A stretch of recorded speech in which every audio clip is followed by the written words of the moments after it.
For this age of technology, the Aquarian Age, we are going to experience a lot of pressure. Most of the population is going to be in cities, and we may reach the projected 9 billion in 2050. Can you imagine? 9 billion in 2050. If you watch the little Tokyo videos on the subway, I always love to mention this because it creates the perfect visualization for what's going on in the big populated cities, okay? They have hired men or women who are there to push people into the subway car. The subway car is so heavily populated with people that in order to shut the doors so the subway car can move, they have these men and women push people into the subway car so the doors can close. So that is a visualization for our cities. And we know the smog in the city. We know, the air pollution from our vehicles, okay? And we know that in a lot of cities, transportation is out of date, okay? As particularly American cities like Los Angeles, New York, the big ones, the mega ones, transportation is out of date, meaning that we are behind when it comes to technology. Even our cars, if you think about our cars, it's very old design. We need to get smarter. We need to reinvent our technology, particularly our transportation, such as, we know we have airplanes and we have cars and, these subways and these buses, but we really need to get practical in the longevity of what kind of effect does thousands upon thousands of cars driving down the freeway of Los Angeles lead to. Leads to more smog. Okay. And we don't really pay attention to this, okay? But this is the great pressure, is learning how to adapt, learning how to get smarter, okay? A part of our needing to adapt, as Darwin would say, we need to adapt to our environment so that we can be the supreme race or something like that. We can beat our competition. But with our adaptation, is we got to get smarter as a human species. No longer are we hunter and gatherers. No longer are we, domesticating animals up in the farms, agriculture. No longer are we, city-states of agritexture. We need to get smarter internally. We need to be creative. So the pressure is not so much there to break us. As we see, we're all edgy, we're all anxious, we're all having, mental breakdowns, okay? Going to therapy, it's like a wait list. There was never a wait list growing up when I was a kid of, therapy or, going to see the psychologist, but there's a wait list because we are all breaking down under the pressure, okay? And the ones who are not breaking down under the pressure are usually the ones who are aware of what this pressure is encouraging us as a human species to become. Those who are oblivious to what the pressure is trying to do for us are usually the ones collapsing under the weight of it, okay?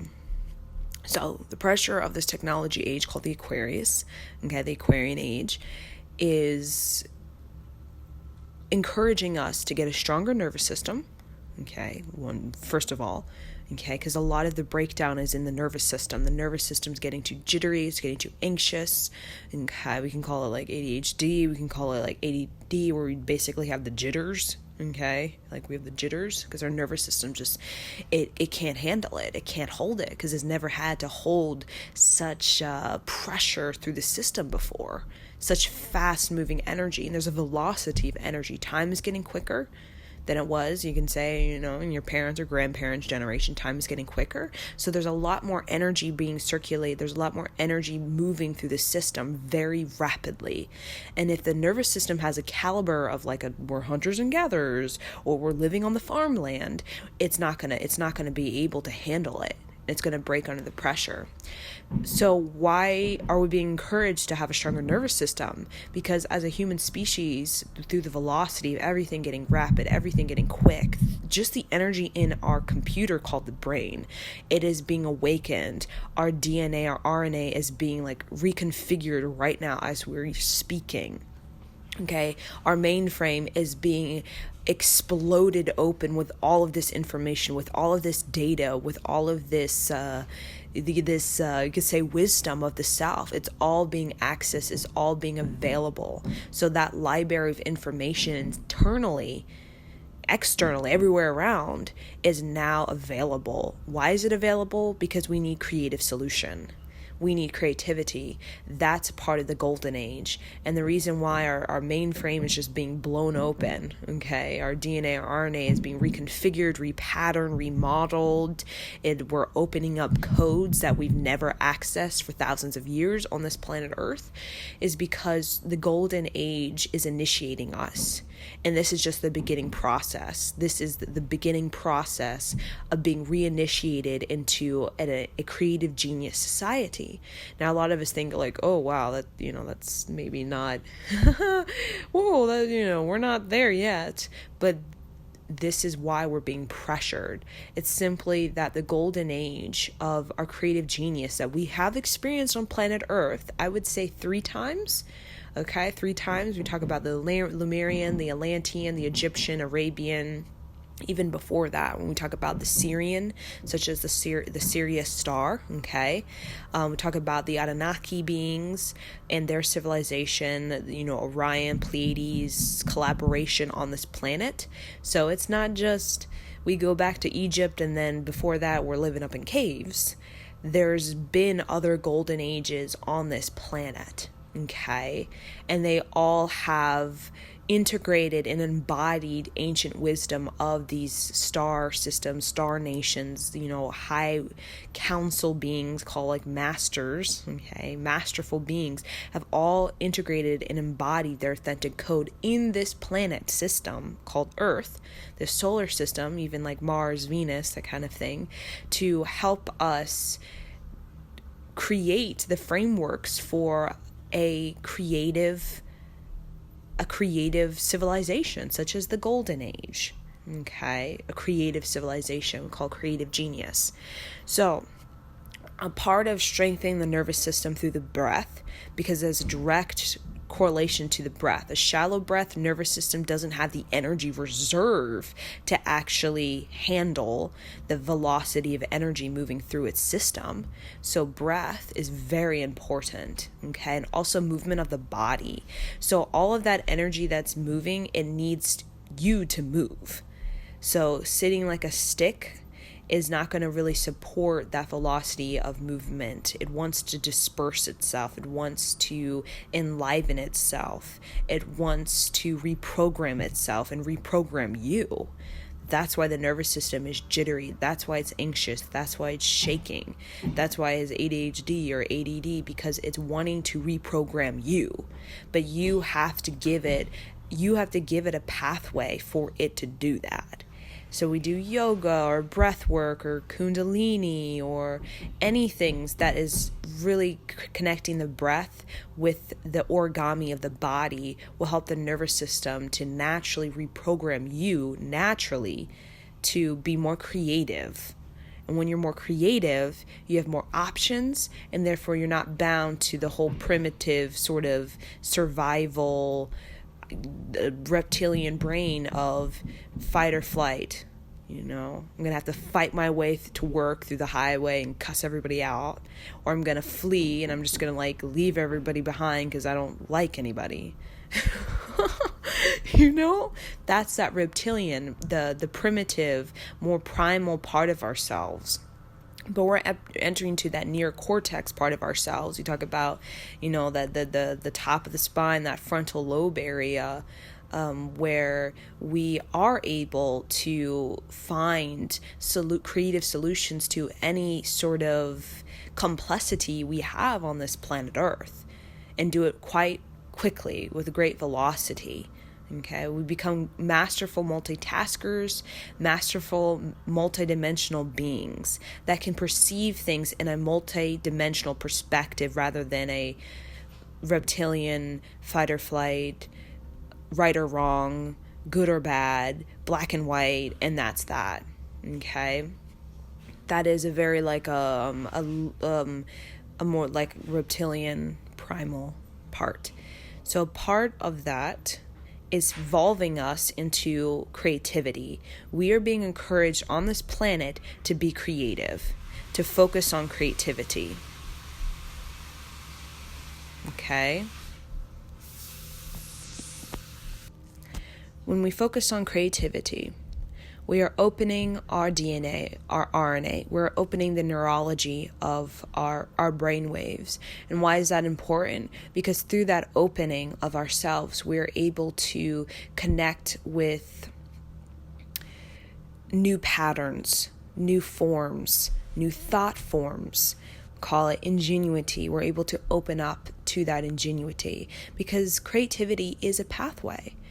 Even craft making, even playing a sport, a recreational sport, even surfing, moving your energy in new ways, creating new thought forms, creating new patterns. That is our pathway. And we're in the beginning stages of entering that path of getting to a point where we know how to repattern ourselves. We know how to deconstruct and reconstruct our thought forms. We know how to solve the riddle of our mysterious life experiences. And the very fact that we're all walking around like, I don't know what to do, I don't know how to do this, it's because we haven't been working on our creativity for a long time on this planet. And that's why a lot of us are choosing victimization over responsibility, because we haven't developed our creative genius for thousands of years on this planet. Even the patriarch hasn't developed creative genius. They very much have been like a puppet to usually the holy figure, okay?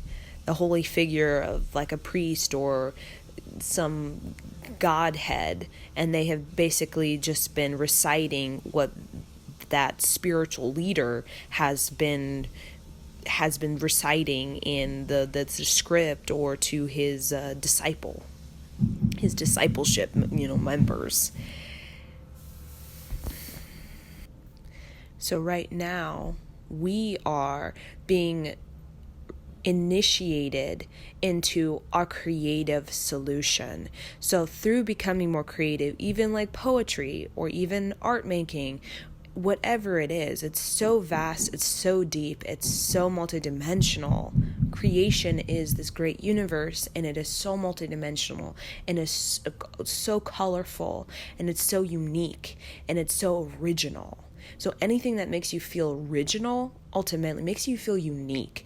That is your creative niche. And we all have a creative niche that's been with us since the beginning of time. It's called our authentic code.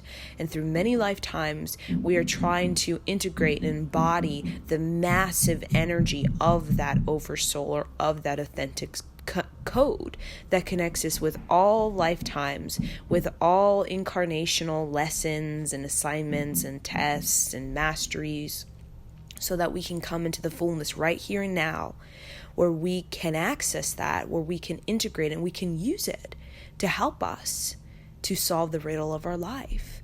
And that takes a very advanced creative power, creative personal power, to be able to do that, to look at your circumstance, to look at your family, your childhood from a perspective of creative solution rather than victimization, as from a place of responsibility rather than victimization. And that's what this age is pressuring us to get into, that pathway of creativity, because we're going to find ourselves stuck. We're going to find ourselves in a rut. We're going to find ourselves stagnant, and we're going to find ourselves easily gripping to victimization.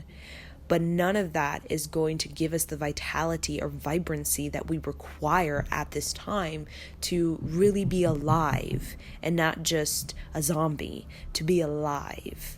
So in order for us to really be alive, to be vital, to be vibrant, to be energetic, enthusiastic with opportunities and potentials and options, is we have to take that path of creativity, either one baby step at a time or many quantum leaps, because that is what's going to help us to learn, as we once learned thousands of years ago, how to take everything in front of us and how to make it into alchemy, how to make childhood, how to make relationship, how to make circumstance, situation, environment into alchemy. And then we can become alchemists, and then we can begin to cultivate a higher perspective on how we as a human species must become in order for us to reach that golden age. And that's what the technology is like doing. It's saying, now is the process, the time to get going in the direction of the golden age, which won't be for probably 5,000-10,000 years. But here's what you need to do. Here's the blueprint. Here's the map. Are you ready? If you're not, oh well, here you go. And that map, that blueprint, a part of it is reawakening, reigniting that creative niche, that original saint that we all have inside of ourselves. That isn't saint, sinner, black, white, good, bad, wrong, wrong, right, whatever that duality is.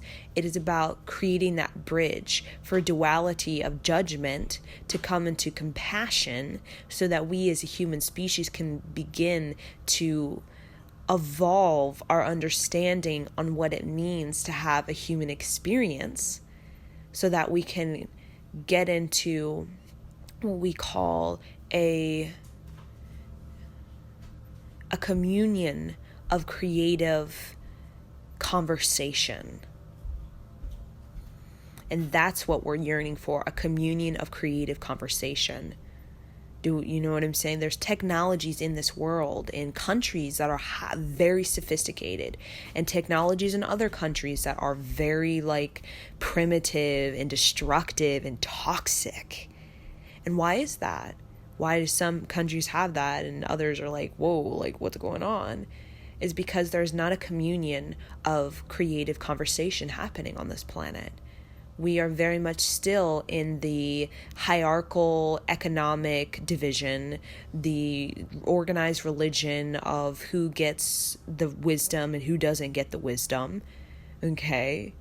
And all of that does is it creates this density in many areas on this planet, such as third world countries, and it creates this density even in higher economic, social places on this planet through the technology being heavily used and not dispersed evenly. So we want our whole planet to have a two-way street, to have an even plane. Because what that does is it supports the communion of creative conversation. And that is our only way. We can't, Dubai's gonna be high vibe and then that is gonna be low vibe. No.